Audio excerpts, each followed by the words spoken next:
So you are now the president of INSEAD Directors Network. Yes. Can you share a bit with us? What is that? Yes, the INSEAD Directors Network consists of predominantly qualified directors who've been through the IDP programme. Those who haven't yet certificated can, however, join the network, and they have 2 years within which to qualify. Other members of INSEAD who are MBA alumni and so on also have the option to join us, and indeed a number of our colleagues from InBoard can join the network.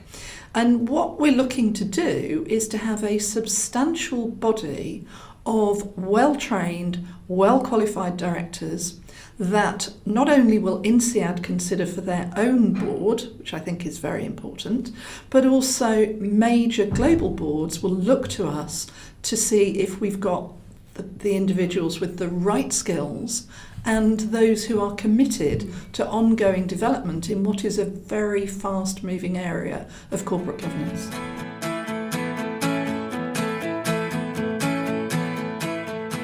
What are your visions for the INSEAD Directors Network?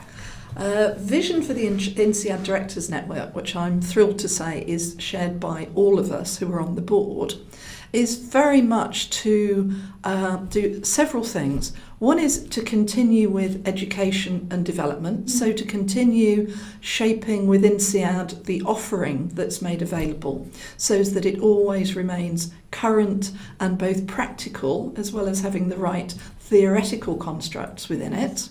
So that's one piece. Assisting INSEAD with research topics, which is another piece which will inform all of our membership, is I think also key. So education is a very strong base.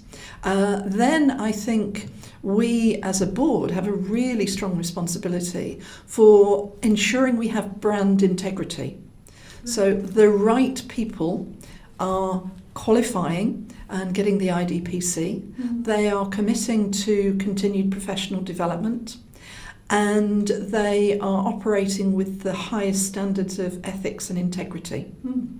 In that way, we become attractive to chairmen of a whole host of corporations, be large, family, private equity, etc.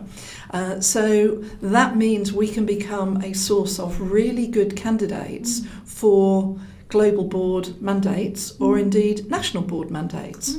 So if the chairmen come to us to seek out our people, that means the headhunters will also want to come to us.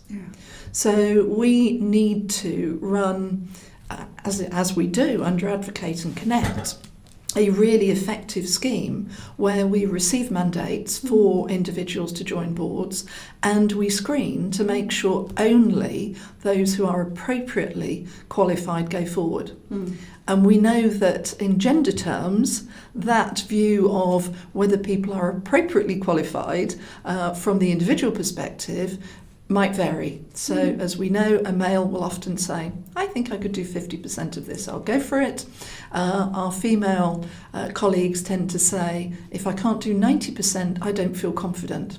So I think that's another piece that we want to do, is build the confidence for the women in our networks and for other minorities as we go forward.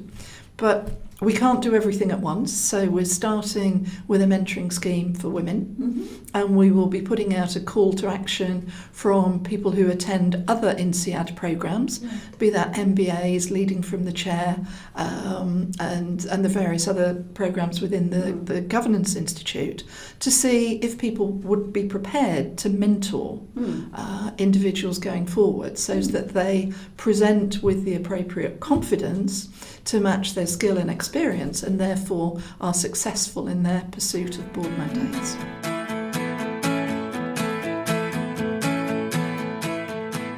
In the network, what are some of the things we can look forward to in the coming? Looking forward to, I think we have an ongoing programme of education and development. The webinars that are run are excellent and are always on point in terms of the relevance of the topic, which is why we get an increasing interest in them, and why now we also post them on our website so that those who couldn't attend can at least review the material, which is really, really important. So I think the support in the education, the support in terms of here are some mandates you as an individual member might be interested in, and then the mentoring and support that goes with helping people apply for those roles, helping people deal with their challenges. We have an exceptional group of ambassadors. As I mentioned earlier, as a board, there's only 10 of us, and those ambassadors are on the ground in the countries, and they are putting in place activities, be they dinners where topical subjects are discussed, be they seminars, or just a drink session to get together.